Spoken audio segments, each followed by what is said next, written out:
Hi,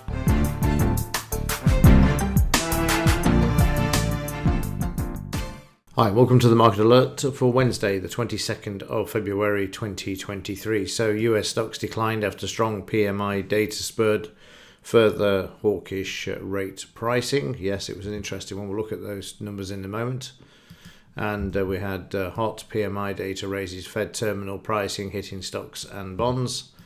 And here, bond bloodbath triggers biggest stock puke of year.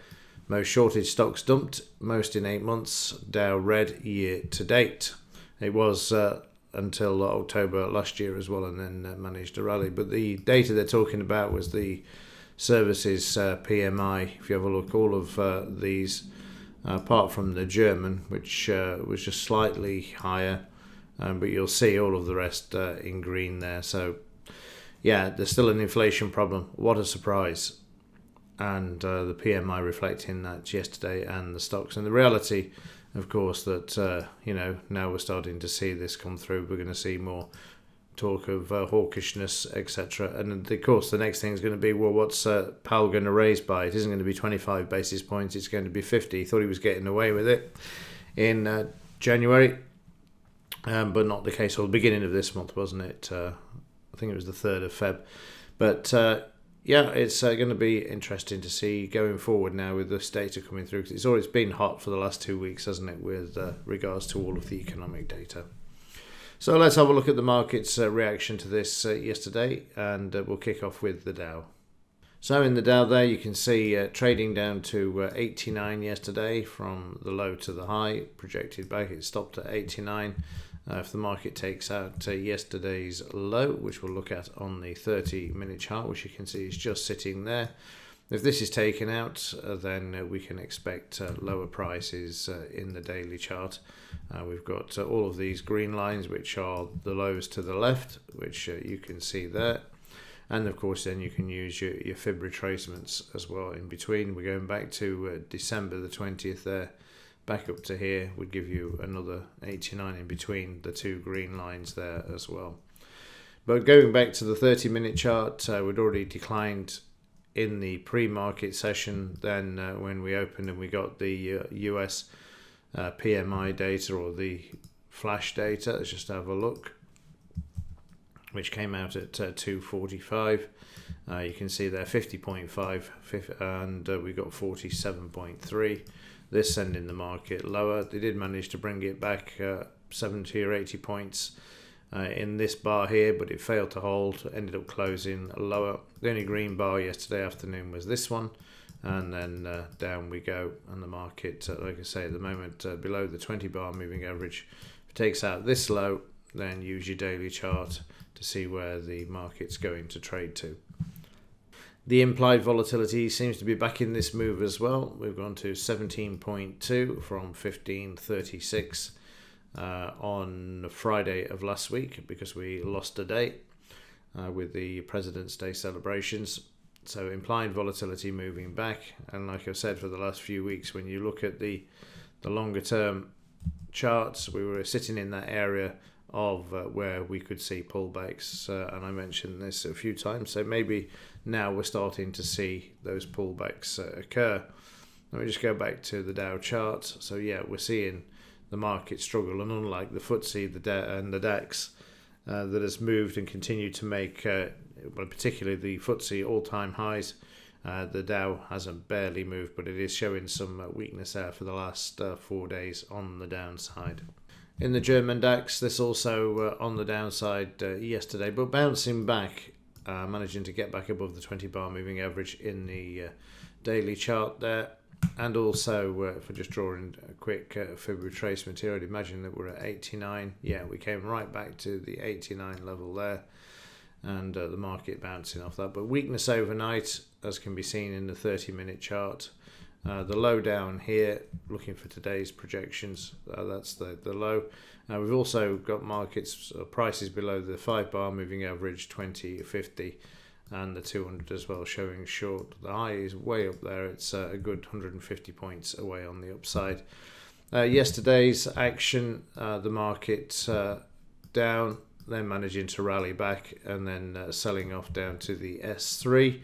Market stopping here and then moving back up to the previous day's low, Monday's low, and then doing a retracement before just drifting lower, which is what we're seeing now. The low is 50, probably about 70 points away at this time on the downside, but watch the low, because a lot of buying came in at this level during yesterday if prices do trade down to this level. 5-minute chart overnight, you can see some weakness there, choppy but still on the downside. And then yesterday's market action, you can see the sell-off there in the 5-minute, and then you can also see the V-shaped correction as the market came back as well, and that's been a picture over the last few days as well. So that was the main activity. Good moves up and down there, and then stuck in a range, 50-point range throughout the remainder of the session. There's the Dow weakness, and the DAX didn't really go down when the Dow went down. We saw the drop off the cliff, which we'll just go back to. Let's find it in that 30-minute chart. There you can see the drop off there, and then back to the DAX, and you can see there it barely moved 30 or 40 points when the Dow fell out of bed. So still strong, coming back to the 200 MA and then drifting down overnight, which is what we're seeing there. And like I say, we're about 70 points from the low there. But weakness around at the moment. That could change when the futures opens if they want to bring it back.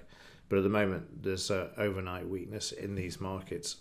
In the S&P, also down yesterday, breaking the 50 EMA, whereas before it's used as a support, and the 200 and the 20 bar moving average. But 20 broken, 5 broken, and the 50 at the moment as well. And in the 30-minute chart, you can see once that news had come out, all the way down apart from one bar where we had just the one green bar, and then overnight the market curving around, which you can see there, making a curve like a reverse saucer shape. Watch the low. Again, same thing. If it takes out the low, expect lower prices. The FTSE red bar, it's unusual to see after the up days that we've had, but we've got some weakness coming in here at the moment. Market trading up to 89 that we drew in the other day, or 78, 89 area. And it's got to take out this green line, the 20 MA, and then the support below it there as well. So if we go from here up to here and draw these lines in, we're currently through the 38, and then we've got the 50, 62, 78 and 89 there as well for this market. In the currencies, the GBP JPY managing to trade higher yesterday, taking out the 200 MA, but overnight this is just reversed back below it. Good move there yesterday. You can see the market just ramping up from the start.